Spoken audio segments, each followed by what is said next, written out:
আসসালামু আলাইকুম সুপ্রিয় শিক্ষার্থী, নিশ্চয়ই তোমরা ভালো আছো। কোভিড-19 এই সিচুয়েশনে আশা করি স্বাস্থ্যবিধি মেনে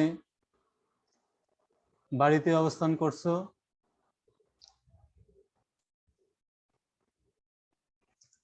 আজকে আমরা advance accounting 1 chapter 7 accounting relating to bankruptcy and liquidation চ্যাপ্টারের নিয়ে আলোচনা করব। আমরা পূর্বের ক্লাসে বলেছিলাম যে ব্যাংক্রাপসি বা দেউলিয়া হলো কোনো ব্যক্তি দায় দেনা পরিশোধের অসমর্থ হলে তাকে দেউলিয়া বলা হয়। আইনের দৃষ্টিতে যে ব্যক্তি তার সম্পত্তি থেকে সম্পূর্ণ দেনা পরিশোধে অক্ষম এবং তার ব্যক্তিগত আবেদনে অথবা তার পাওনাদারগণের আবেদনের প্রেক্ষিতে উপযুক্ত আদালত কম্পিটেন্ট কোর্ট কর্তৃক দেউলিয়া ঘোষিত হয়, তাকে দেউলিয়া বলা হয়। কোনো অংশীদারি কারবার ও অবিভক্ত হিন্দু পরিবার দায় দেনা পরিশোধে অসমর্থ হয়, তাহলে সংশ্লিষ্ট আদালতও তাদেরকে দেউলিয়া ঘোষণা করতে পারে। দায় দেনা পরিশোধে অসমর্থ বলতে ওই ব্যক্তি বা প্রতিষ্ঠানের মোট সম্পত্তির তুলনায় দায় দেনার পরিমাণ যদি অধিক হয় তাকে বোঝায়। আর্থিক অক্ষমতা ছাড়াও যদি কোনো ব্যক্তি বা অংশীদারি কারবার বা অবিভক্ত হিন্দু পরিবার 1997 সালে দেউলিয়া আইনের 9 নং ধারায় বর্ণিত দেউলিয়ত্বমূলক কোনো কার্যাবলী সম্পাদন করে, তাহলে যোগ্য আদালত সংশ্লিষ্ট ব্যক্তি ও প্রতিষ্ঠানকে দেউলিয়া ঘোষণা করতে পারে। সাধারণত ব্যক্তিগত অথবা কারবার প্রতিষ্ঠানে আকস্মিক দুর্ঘটনা বা পণ্য মূল্য স্থায়ী পতনের কারণে দেউলিয়ত্ব নামক অস্বস্তিকর পরিস্থিতির সম্মুখীন হতে পারে। আদালত কর্তৃক কোনো ব্যক্তি বা প্রতিষ্ঠান দেউলিয়া ঘোষিত হলে পাওনাদারগণ সরাসরি উক্ত ব্যক্তি বা প্রতিষ্ঠানের নিকট হতে তাদের পাওনা অর্থ আদায় করতে পারে না। আদালতের মাধ্যমে তাদের দাবিকৃত অর্থের অংশ বিশেষ পেয়ে থাকে, অগ্রাধিকারযুক্ত পাওনাদার ব্যতীত। আদালত এক্ষেত্রে দেউলিয়া ঘোষিত ব্যক্তি বা প্রতিষ্ঠানের সকল সম্পত্তি ও দায় গ্রহণ করে সম্পত্তি থেকে প্রাপ্ত অর্থ দ্বারা শ্রেণীভেদে বিভিন্ন পাওনাদারদের দায় পরিশোধ করে থাকে এবং দেউলিয়া সাব্যস্ত ব্যক্তিকে অস্বস্তিকর অবস্থা থেকে পরিত্রাণ করে থাকে।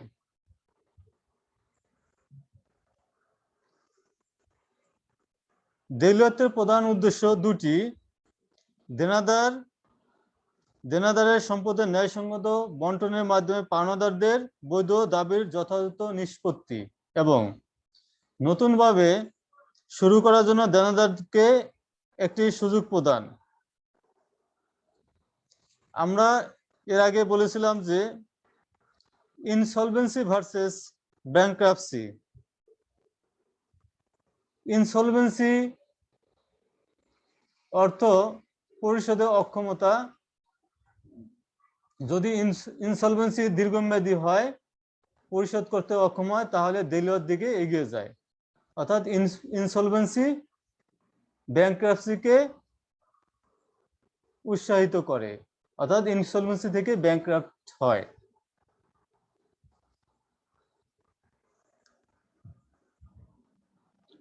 আমরা ইতিপূর্বে বলেছিলাম যে দেউলিয়া আইন 1997, এটা পূর্বের কিছু আইনের ধারাবাহিক প্রতিফলন। যেমন 1909 সালের প্রাদেশিক দেউলিয়া আইন এবং 1909 সালের দি প্রেসিডেন্সি টাউন্স ইনসলভেন্সি অ্যাক্ট এবং 1920 সালের দি প্রভিন্সিয়াল ইনসলভেন্সি অ্যাক্ট, এই দুটি আইন থেকে দেলীয় আইনে উদ্ভব হয়েছে। 1909 সালের দ্য প্রেসিডেন্সি টাউনশিপ ইনসলভেন্সি অ্যাক্টটা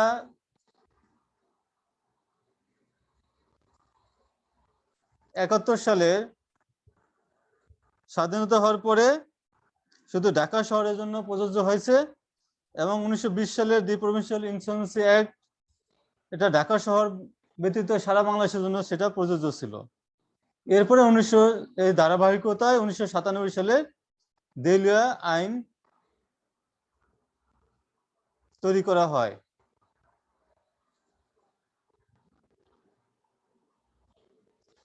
দেলীয় আইন 1997 শুধুমাত্র ব্যক্তি, প্রতিষ্ঠান ও অবিভক্ত হিন্দু পরিবারের ক্ষেত্রে প্রযোজ্য হবে, কোম্পানির ক্ষেত্রে এই আইন প্রযোজ্য নয়।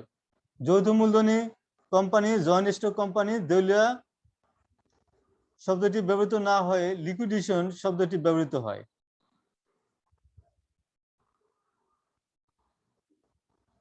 এবং এই লিকুইডেশন বা অবসান সংক্রান্ত কার্যধারা লিকুইডেশন প্রসিডিংস 1994 সালে কোম্পানি আইন দ্বারা নিয়ন্ত্রিত হয়।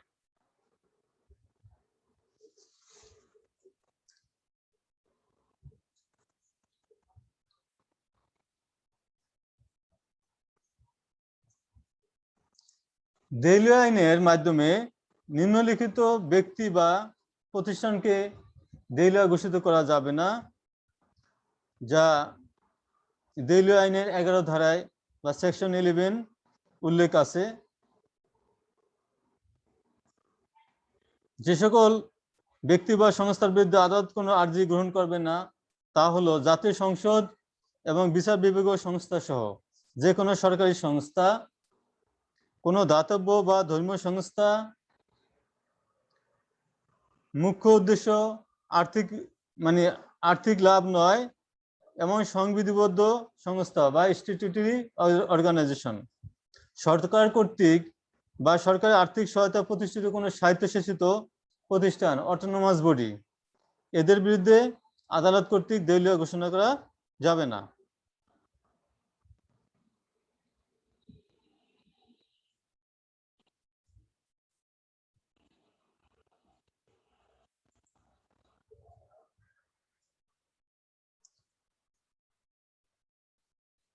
কোনো পাওনাদার যদি তার পাওনার পরিমাণ 5 লক্ষ টাকা তার অধিক হয়, তাহলে সে আদালতের কাছে ওই ব্যক্তি বা প্রতিষ্ঠানের বিরুদ্ধে দেউলিয়া ঘোষণা করার জন্য আর্জি বা আবেদন করতে পারে। অথবা ওই প্রতিষ্ঠান বা ব্যক্তি যদি তার দেনার পরিমাণ 20,000 টাকা বা তার বেশি হয়, তাহলে সে স্বপ্রণোদিত হয়ে আদালতের কাছে দেউলিয়া আবেদনের জন্য আর্জি দিতে পারে বা আবেদন করতে পারে। আদালত, কম্পিটেন্ট কোর্ট আর্জি গ্রহণ করে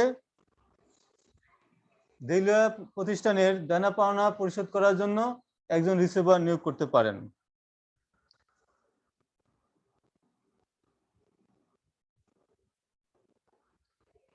রিসিভার দেউলিয়া প্রতিষ্ঠান ব্যক্তির যে সকল সম্পত্তি অধিগ্রহণ করতে পারবে না, অর্থাৎ অব্যাহতি দিবে, সেই ধারা 31 এবং 32-এ সেই বিষয়গুলি উল্লেখ আছে।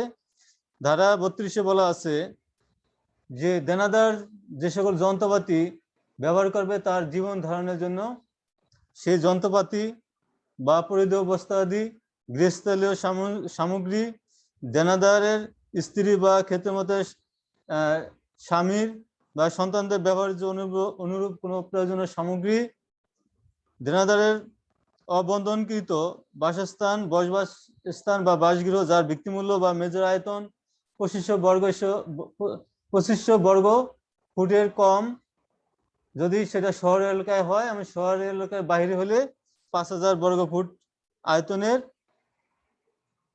ফ্ল্যাট বা বাড়ি, এই দেউলিয়া সম্পত্তি অধিগ্রহণের আওতা মুক্ত থাকবে।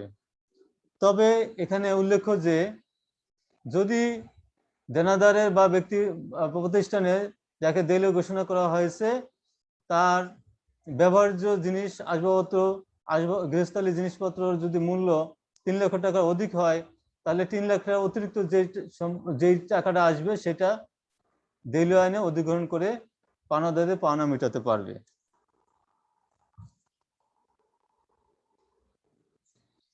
এখানে আরেকটা বিষয় আলোচনাযোগ্য, যে রিসিভার নিয়োগ করবে আদালত, অর্থাৎ দেউলিয়াকৃত ব্যক্তি বা প্রতিষ্ঠানের সম্পত্তি অধিগ্রহণ করে বিক্রি করে পাওনাদারদের পাওনা মেটাবে। তার ফিস কিভাবে নির্ধারিত হবে সে বিষয়ে এখানে আমরা উল্লেখ করছি। যদি সম্পত্তির মূল্য 10 লক্ষ টাকার বা তার কম হয়, তাহলে রিসিভার 10% ফিস পাবেন। যদি 10 লক্ষ টাকা বা তার অধিক কিন্তু 2 কোটি টাকার মধ্যে সীমাবদ্ধ থাকে, তাহলে 5% ফিস পাবেন। যদি 2 কোটি বা তার অধিক মূল্যের সম্পত্তি হয়, তাহলে রিসিভার 1% ফিস পাবেন। আর দেউলিয়াকৃত ব্যক্তির বা প্রতিষ্ঠানের সম্পত্তি বিক্রি মর্গেজকৃত সম্পত্তি যদি বিক্রি করতে রিসিভারের কোনো খরচ হয়, সেই খরচগুলো নিয়ে বাদ দিবেন এবং অবশিষ্ট যে মূল্য থাকবে তার উপরে 4% ফিস সে গ্রহণ করবেন। এরপরে যে টাকা থাকবে সেটা পাওনাদারের ভিতরে বন্টনকৃত হবে।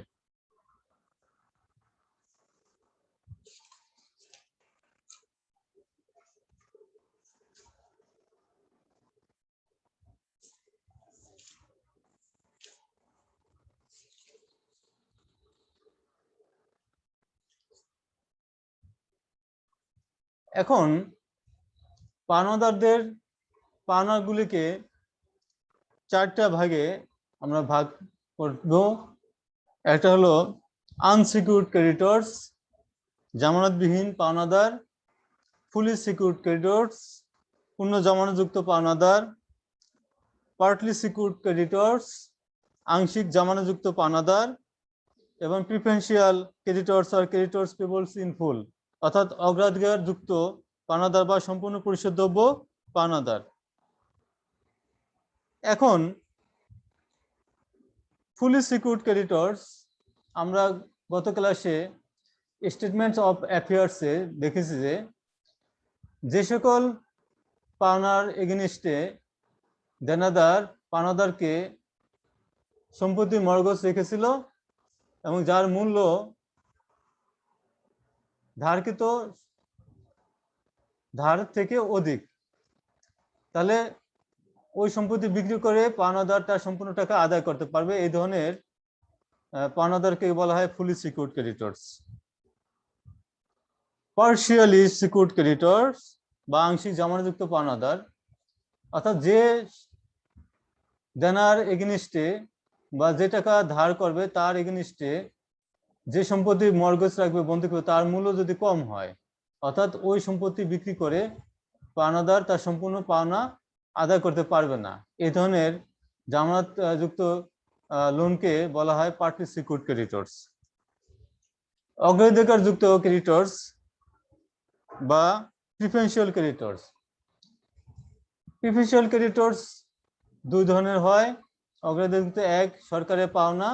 দ্বিতীয় হলো ওই প্রতিষ্ঠানে দেউলিয়া আবেদনের অব্যাহত পূর্ববর্তী 6 মাসের মধ্যে যদি কোনো ভূত কর্মচারী মজুর থাকে যারা ওই প্রতিষ্ঠানে কাজ করেছিল বা চাকরিতে নিয়োজিত ছিল, তাদের 2000 টাকা করে তাদের মজুরি বা বেতন পরিশোধ করতে পারবে। এটা হলো ফুলি সিকিউরড অর্থাৎ প্রিফারেন্সিয়াল ক্রেডিটর্স। কিন্তু যদি ওই প্রিফারেন্সিয়াল ক্রেডিটর্সের দাবি যদি 2000 টাকা বা তার অধিক হয় এবং ওটা যদি দেউলিয়া আবেদনের তারিখ থেকে পূর্ববর্তী 6 মাস বা 6 মাসের মধ্যে হয়, তাহলে 2000 টাকাই পাবে। কিন্তু যদি 6 মাসের পিছনের বা তার পূর্ববর্তী সময়ের হয়, তাহলে তা আনসিকিউরড ক্রেডিটর হিসেবে ক্রেডিটর্সে সেটা স্থানান্তরিত হবে।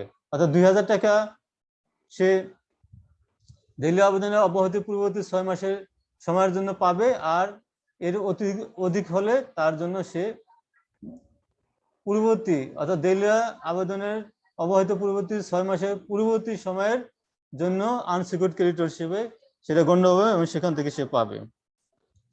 এখানে একটা কথা বলি, এই ধরনের পাওনার ক্ষেত্রে ব্যাংক যদি আনসিকিউরড ক্রেডিটর্স থাকে তাহলে ব্যাংকের শতভাগ পরিশোধ করার পরে অন্যান্য আনসিকিউরড ক্রেডিটর্সের পাওনা পরিশোধ করা হবে, কিন্তু তার অনুপাত 2:1 কম হবে না। অর্থাৎ ব্যাংক যদি 100 টাকা পায় তাহলে অন্যান্য আনসিকিউরড ক্রেডিটর্স সেখান থেকে 50 টাকা পাবে, কিন্তু তারা যদি 50 টাকা আনসিকিউরড ক্রেডিটর্স ব্যাংক ছাড়া যারা আছে তারা যদি 50 টাকা কম পায় তাহলে সেক্ষেত্রে 2:1 বা 2:1 হারে ব্যাংক এবং অন্যান্য পাওনাদারের ভিতরে বন্টিত হবে। এখন আসি প্রিফারেন্সিয়াল ক্রেডিট। আরেকটা বিষয় ছিল যে সরকারের পাওনা। সরকারের পাওনা বলতে সরকারের কোনো দায় যদি প্রতিষ্ঠানের কাছে থাকে, যেমন আয়কর, ইনকাম ট্যাক্স, ভূমিকর, পৌর কর, municipality tax, rates and taxes বা কর বা অবিকর, ইলেকট্রিসিটি বিল, ওয়াসা bill, tax due to local authority অর্থাৎ স্থানীয় কর্তৃপক্ষের নিকট কর, ট্রেড লাইসেন্স ফিস এক্সেট্রা, এই ধরনের খরচগুলি নিয়ে সরকারের প্রাপ্য বিধায় এগুলি প্রিফারেন্সিয়াল ক্রেডিটর্স, অর্থাৎ fully secured creditors partly secured creditors পরিশোধ করার পরে যে টাকাগুলো থাকবে ফুলি সিকিউরিটি সেটা চলে যাবে কন্ট্রাইন্টি হিসাবে সম্পত্তি পাশে, এবং সেখান থেকে এই সকল প্রিফারেন্সিয়াল দায়গুলি পরিশোধ করার পর যা থাকবে সেগুলি আনসিকিউরড ক্রেডিটের ভিতরে পরিশোধের জন্য যাবে।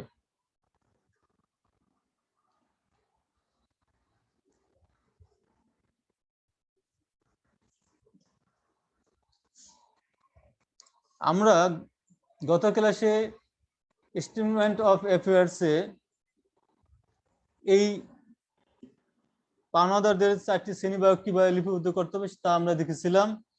সেখানে আমরা বলছিলাম যে স্টেটমেন্ট অফ অ্যাফেয়ার্স একটা নির্দিষ্ট তারিখে হবে, অ্যাজ অন যদি বছর শেষে হয় 31 ডিসেম্বর, আর যদি এটা অ্যাকাউন্টিং ইয়ারটা 30 জুন হয় তাহলে অ্যাজ অন 30 জুন, সেইভাবে এটা হবে।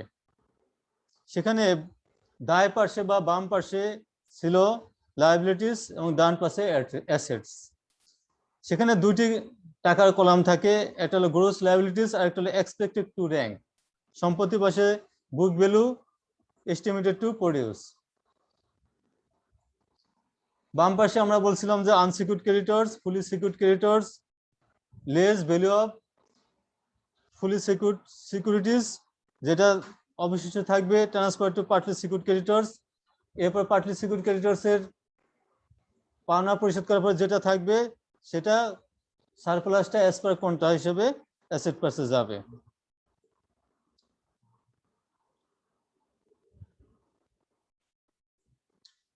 প্রিফারেন্সিয়াল ক্রেডিটর্স এর বলছি আমরা, preferential creditor deducted as per কোনটা, অর্থাৎ এখানে সরকারি যে সকল দায় এবং অন্যান্য প্রিফারেন্সিয়াল পাওনাদার যারা আছে, ভূত্য, মজুর, দিন মজুর বা কেরানি, তাদের পাওনা পরিশোধ করবে। আর সম্পত্তি পাশে যাবে properties, cash in hand, cash at bank, stock in trade or inventory, fixer and fittings, furniture, machinery, life policies, jewellery, shares, buildings, other property যদি থাকে।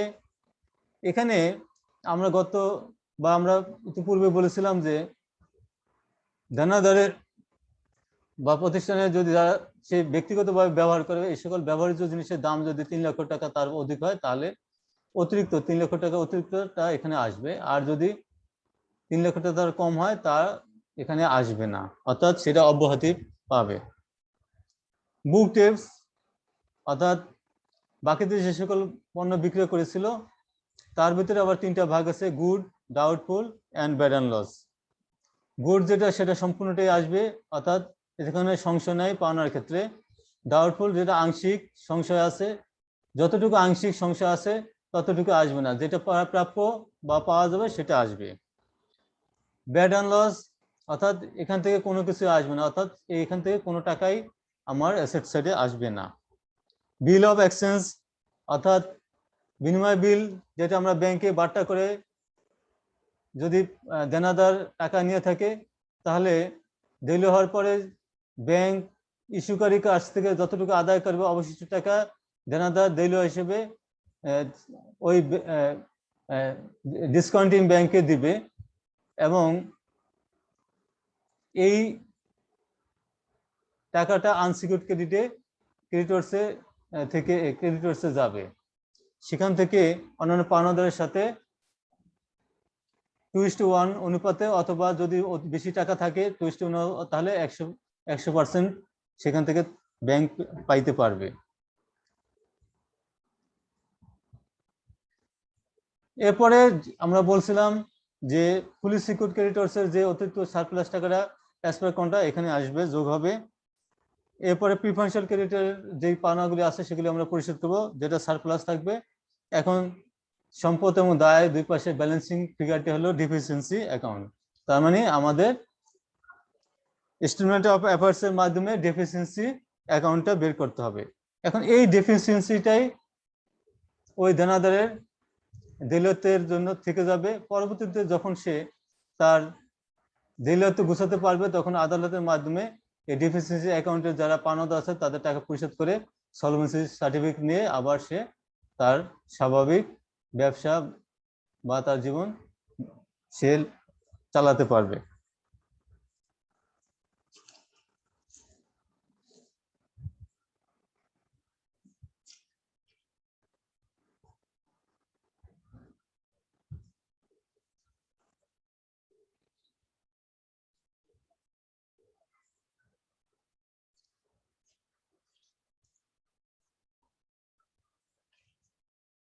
এখানে আমরা একটা ব্যাখ্যা, একটা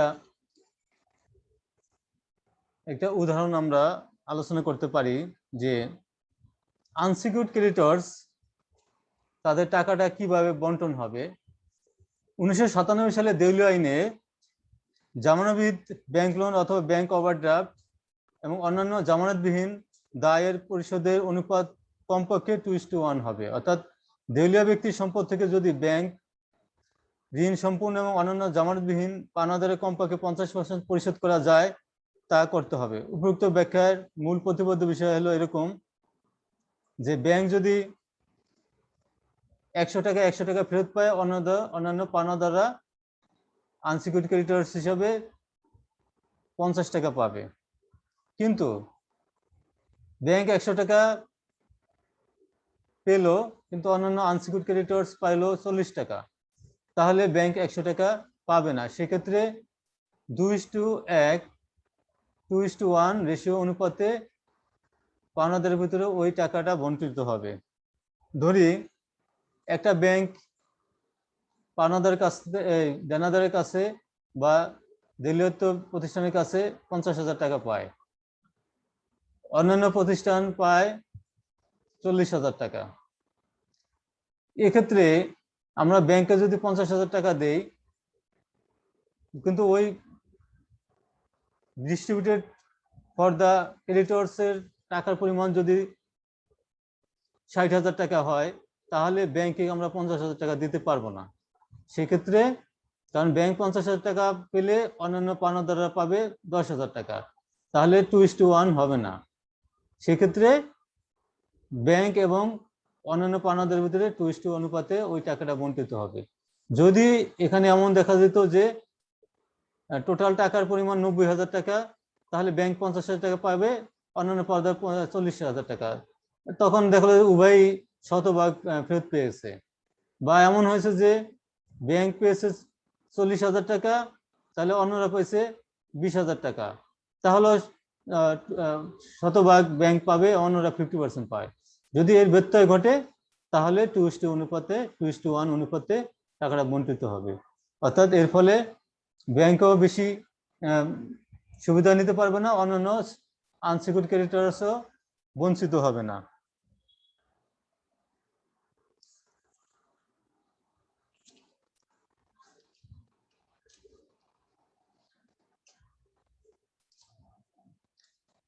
এখন আমরা ডেফিসিয়েন্সি অ্যাকাউন্টটা কিভাবে আমরা তৈরি করব সেটা একটু আলোচনা করব। Deficiency account for mister x for the year ended 31 December, অর্থাৎ বছর শেষে একটা নির্দিষ্ট তারিখে। বাম পাশে থাকবে পার্টিকুলার্স বা অ্যাকাউন্ট টাইটেলস, ডান পাশে পার্টিকুলার্স বা অ্যাকাউন্ট টাইটেলস।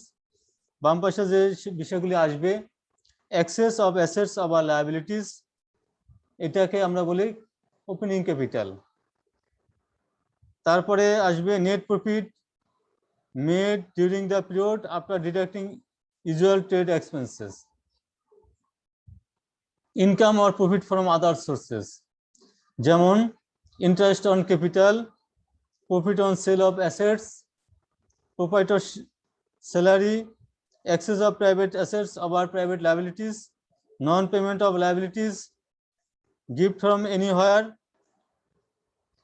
আর ডান পাশে আসবে excess of liabilities over assets,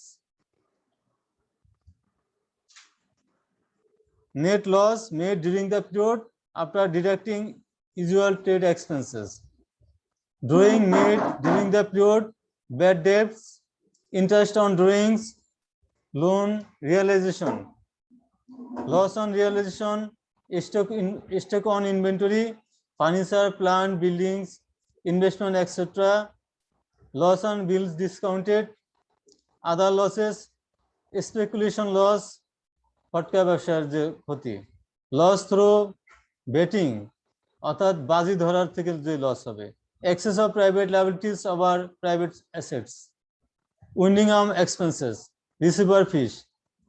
এখন ডান পাশ এবং বাম পাশের, ডান পাশ বড় হবে, বাম পাশ ছোট হবে, এবং যে ডিফারেন্সটা হবে সেটা হলো deficiency as per statement of affairs. অর্থাৎ স্টেটমেন্ট অফ অ্যাফেয়ার্সে ডান পাশে ডিফিসিয়েন্সি অ্যাকাউন্ট আসলো, আর ডিফিসিয়েন্সি অ্যাকাউন্টে এটা ডান পাশে আসবে কোনটা।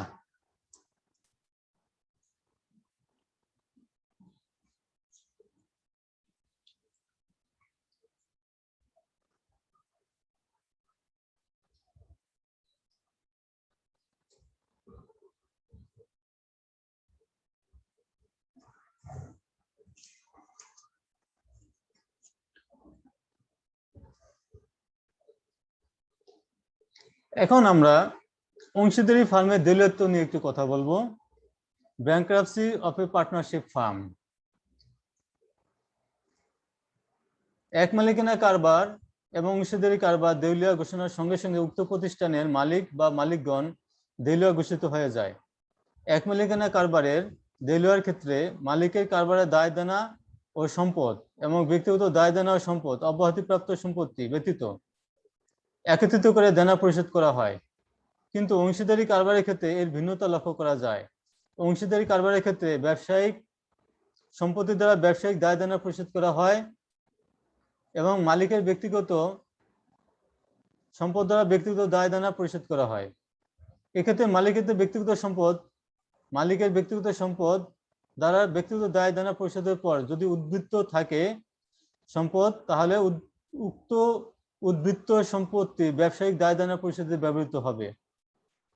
অর্থাৎ কোনো অংশীদারের ব্যক্তিগত দায়ের তুলনায় ব্যক্তিগত সম্পত্তির পরিমাণ কম হলে, ঘাটতি হলে উক্ত ঘাটতি কারবারের স্টেটমেন্ট অফ অ্যাফেয়ার্স এবং ডিফিসিয়েন্সি অ্যাকাউন্টে দেখানো যাবে না।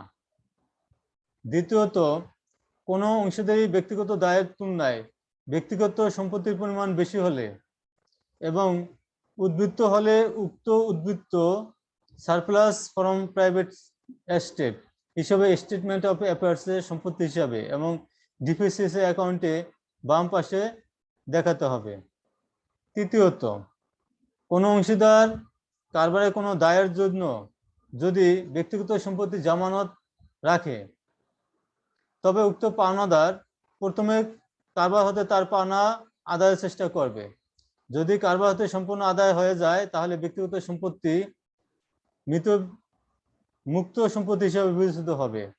আর যদি কারবার সম্পত্তি হতে আংশিক আদায় হয়, তাহলে অবশিষ্ট উক্ত পাওনা বন্ধকি সম্পত্তি হতে আদায় করতে হবে। অংশীদারি ফার্মের দেউলিয়ত্ব দেউলিয়াত্বের ক্ষেত্রে প্রথমে ব্যবসার জন্য স্টেটমেন্ট অফ অ্যাফেয়ার্স এবং ডিফিসিয়েন্সি অ্যাকাউন্ট তৈরি করতে হবে এবং পরবর্তীতে প্রত্যেক অংশীদারের জন্য পৃথক পৃথক স্টেটমেন্ট অফ অ্যাফেয়ার্স এবং ডিফিসিয়েন্সি অ্যাকাউন্ট প্রস্তুত করতে হবে। এটা গেল এক মালিকানা বা অংশীদারি কারবারের ক্ষেত্রে। দেউলিয়া হলে আমরা কি করব সেটা। এখন আসি কোম্পানির ব্যবসায় দেউলিয়ত্ব। আমাদের দেশে কোম্পানিগুলো 1994 সালের কোম্পানি আইন অনুসরণ করে থাকে, অর্থাৎ 1994 সালে কোম্পানি আইনে বিধান অনুযায়ী আমাদের দেশের কোম্পানিগুলো গঠিত হয়। এরূপ কোম্পানি কৃত্রিম ব্যক্তিসত্তা হিসেবে নিজ নামে ব্যবসা পরিচালনা করে থাকে। কোম্পানির শেয়ার হোল্ডারগণ শেয়ার ক্রয়ের মাধ্যমে কোম্পানিতে মূলধন যোগান দেয় এবং আইন অনুযায়ী প্রত্যেক শেয়ার হোল্ডার তার দায় শেয়ার মূল্য দ্বারা সীমাবদ্ধ থাকে। এ প্রেক্ষিতে কোনো কোম্পানি নিজস্ব দায় দেনা পরিশোধে অসমর্থ হলে 1994 সালে কোম্পানি আইন অনুযায়ী কোম্পানিটি বিলোপ সাধন করতে পারে, কিন্তু দায় দেনার ভার শেয়ার হোল্ডারের উপর বর্তায় না। এ কারণে কোম্পানির পাওনাদারগণ কোম্পানিকে বা শেয়ার হোল্ডারের দেউলিয়া ঘোষণার জন্য আদালতে আবেদন করতে পারে না। তবে পাওনাদারগণ কোম্পানি বিলুপ সাধনের জন্য এবং পাওনা আদায়ের জন্য আদালতে মামলা করতে পারে। এ প্রেক্ষিতে যথাযথ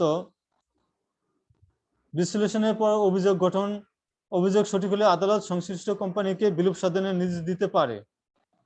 এছাড়া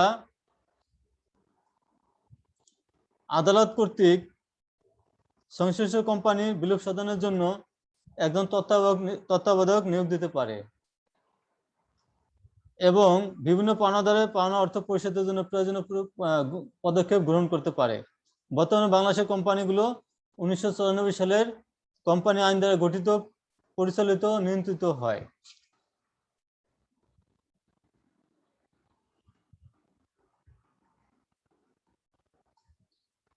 এই আইনটি 1913 সালে কোম্পানি আইন, ইংল্যান্ডের কোম্পানি আইন থেকে চলে ধারাবাহিকতায় 1949 সালে প্রাদেশিক আদেশ বলে পাকিস্তান সরকার এটা গ্রহণ করে। এরপরে 1971 সালে বাংলাদেশ অভ্যুদয়ের পরে, স্বাধীনতা হওয়ার পরে 1973 সালে এবং 1974 সালে এটা গ্রহণ করে, অ্যাডপ্ট করে। 1997 সালে কতিপয় সংশোধনের মাধ্যমে আইনটি যুগোপযোগী করা হয়। আইনকে যুগোপযোগী করা হলে 1977 সালে ল রিফর্ম কমিটি এর সুপারিশ ভিত্তিতে 1994 সালে 18 নং আইন হিসেবে কোম্পানি আইনটি প্রণীত হয়, যা সরকারি গেজেট প্রজ্ঞাপন হয় 1995 সালে। 1 জানুয়ারি থেকে এটা কার্যকর হয় 1995 সালে। তাহলে আইনটা 1994 সালের, কিন্তু কার্যকরী হয় 1 জানুয়ারি 1995। এই কোম্পানি আইনটিতে 460টি সেকশন, ধারা আছে এবং 12টি শিডিউল বা তফসিল আছে। Winding up or liquidation of company বিলোপ সাধন। কোম্পানি পরিচালনা, নিয়ন্ত্রণ ও অবসানের সকল ক্ষেত্রে 1994 সালে কোম্পানি আইনের প্রক্রিয়া যথাযথভাবে অনুসরণ করা হয়। তাই বলা যায়, কোম্পানি আইনে যে প্রক্রিয়ার মাধ্যমে একটি কোম্পানি কাজকর্ম গুটিয়ে ফেলা হয়, অর্থাৎ সকল প্রকার দায় দেনা নিষ্পত্তি করা হয়, তাকে কোম্পানি অবসান বা বিলোপ সাধন বলে।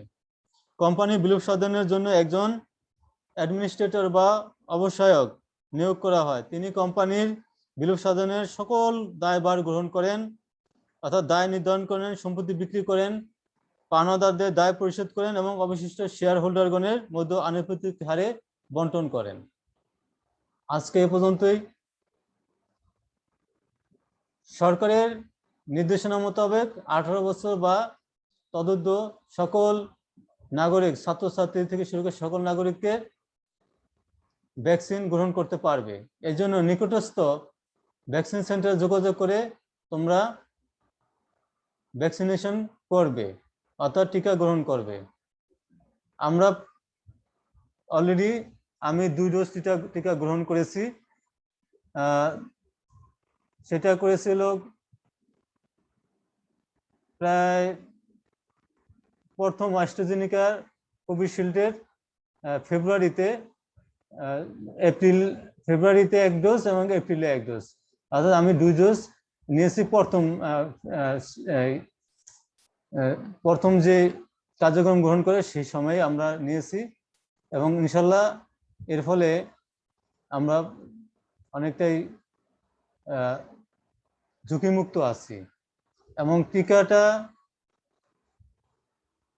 গ্রহণ করাটা খুবই জরুরি, কারণ বাংলাদেশকে সাম্প্রতিক সময়ের যে করোনার করল গ্রাস বা ভয়ঙ্কর থাবা, তার থেকে আমাদের বাংলাদেশকে রক্ষা করতে হলে অবশ্যই সবাইকে টিকা গ্রহণ করতে হবে।